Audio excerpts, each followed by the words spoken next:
Welcome back to Home Improvement Woodworking. I'm really excited because this morning I took this cabinet out of the clamps, and for the first time my tool cabinet is starting to take shape. Today what I want to share with you is how to build two doors on this cabinet that when I open them up will hold tools. I'm concerned about the structure of those doors and making sure they're strong enough to hold tools. So I'm using a special joint called a lock miter. I'm using a router to do that, and I'll show you how it's done. Our videos show you how to add value and character to your home. This is the centerpiece of the room, so it really needs to visually work. Learn how to get quality results that you'll be proud of. Welcome to Home Improvement Woodworking.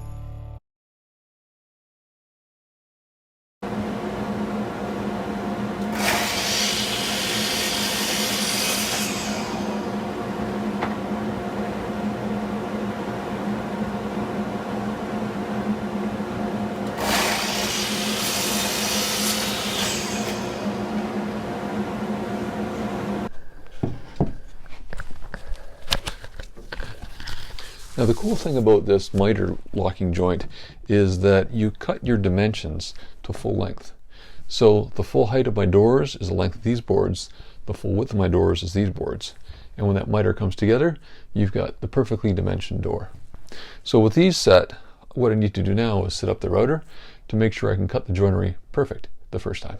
Here's the router bit. It's got two cutter heads, and you must use this in a router table. This is not safe to use by hand.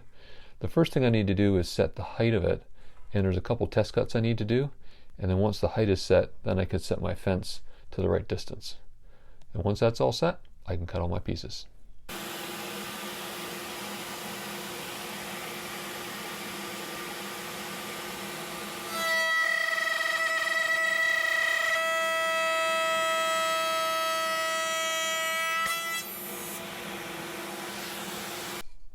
So if I put these two pieces together, what I'm checking for is they should be flush on top and bottom.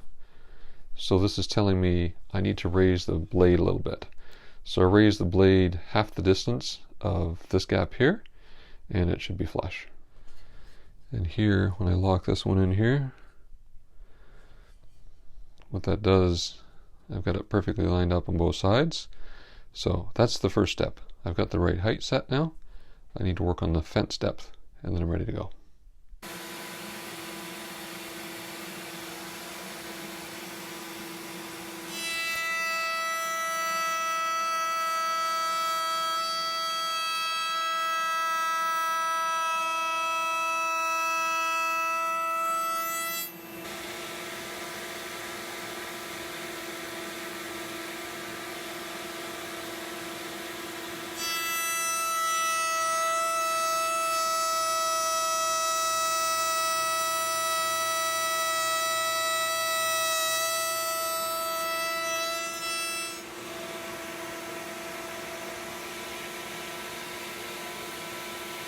With all the parts milled, I can put it together, and you'll see how easy this goes together. With a lock miter, it pretty much holds itself together.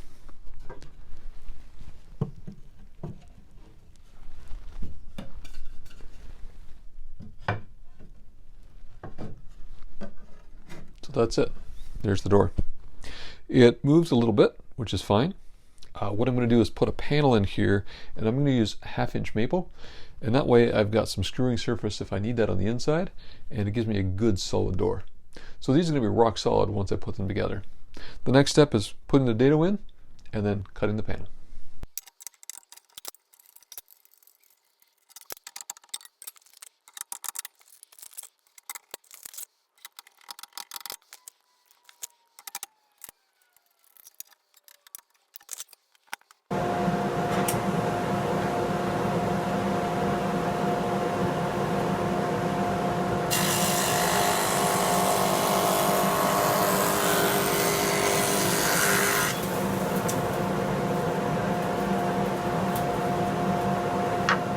I sanded down both sides of the panel and all the insides of the parts, so they're all ready to glue together. When I glue things together, what I do is spread the glue as much as I can within the joint, and then I come back and spread it out with a paintbrush. So if you've seen any of my repair videos on my Fixing Furniture channel, you'll see that I use an artist brush to spread the glue. What I've found is this is the best way to distribute the glue evenly across joints. It gives you pretty good control over where everything's going, and avoid using your fingers because there are oils in your fingers that can contaminate the glue and compromise the strength of it. So I put glue in the dado and then on the ends here, and I want enough glue on the joints here at the end that I get some squeeze out when I clamp it together. That tells me I've got sufficient loading in there. Last thing you want is to glue starve that joint and you're not getting the maximum hold on it. And I'm also trying to avoid glue on the inside of these joints. I want the squeeze out to go to the outside corners. That way it's not going to play with the finish when I go to put the finish on. So glue in the dado and then on each end, and then we're ready to start assembling it.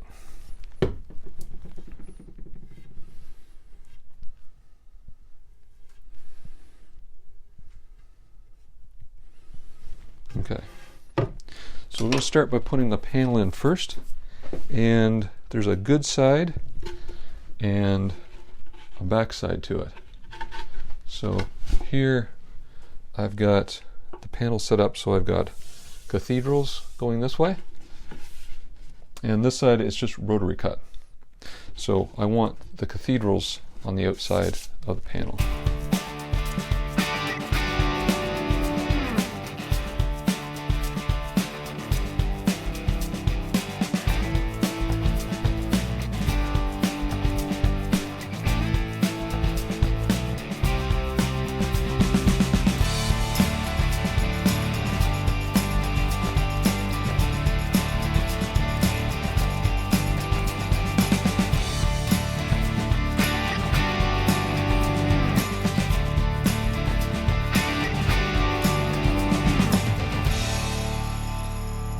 I've taken these out of the clamps and sanded them all up, so they're almost ready to go here to put a coat of oil on.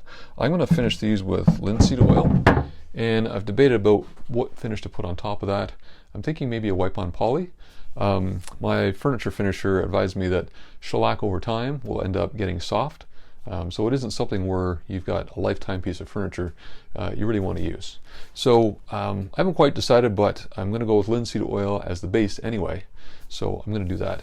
But when I put these doors on here, it gives you an idea of what the cabinet's going to look like. And then these will be on hinges. But I realized I made a mistake when I built this door. I clamped it from the front, but failed to look underneath to see this here. And I've got an opening. And this is where woodworkers are defined in terms of really good woodworkers and so-so woodworkers, is how you deal with something like this. I could rebuild this whole thing. It's going to take a lot of time, a lot of energy, a lot of setup. Or I can try and fill this with wood filler. Fill it with wood filler. As soon as you put oil on that, you're going to see it. So I do a lot of furniture repairs. I have a furniture repair channel called Fixing Furniture. And this is an example here of how to properly repair something so that is virtually invisible. I'll show you how we do that. The first thing is making sure you use the same wood species. So this is cut off from this project. And what I'm going to do is fill that with a solid piece of wood. Now the easiest way to do that would be cut a little wedge like this and stick it in, but the problem is you're going to end up with end grain right here, and as soon as you put a finish on that, it's going to stand out as darker wood. So what I need to do is take this piece of wood, cut it on a 45-degree miter to match that. Then I need to cut that shape into a wedge from 0 to about 1.5 millimeters here to get a solid piece in there. Once there's a finish on that, it should be virtually invisible.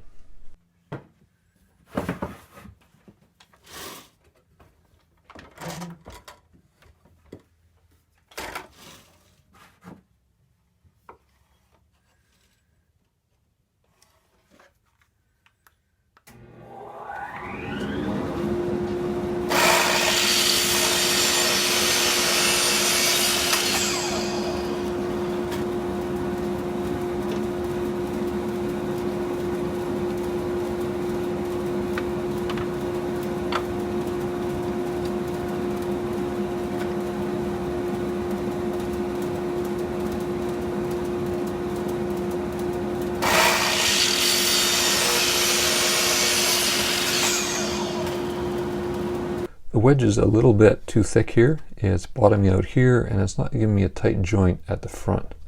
So I'm just using sandpaper, 120 grit, to take it down just a little bit. So by setting that saw to 1.5 degrees, it allowed me to get this wedge that fits perfectly in this space. So I've got this one for this side, and I've got another one that will go in this side, so that'll fill up the void, and then I just need to drop 2 little pieces in that spot, and we're good to go. So just to test fit this final one here, you'll see that makes a nice tight fit across that edge and here on the face. So I can glue it in. I apply glue with an artist brush, that way I get a nice even coat. And I want to make sure I've got glue on every part of the surface of this.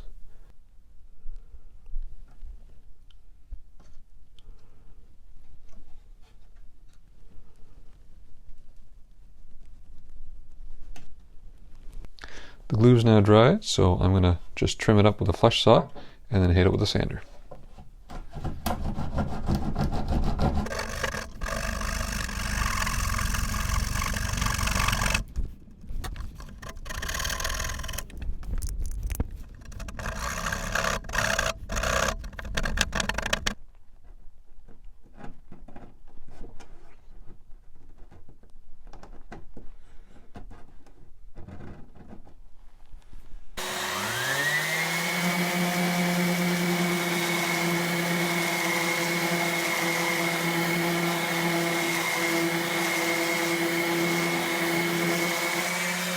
So here's the joint, much more concealed than it was before.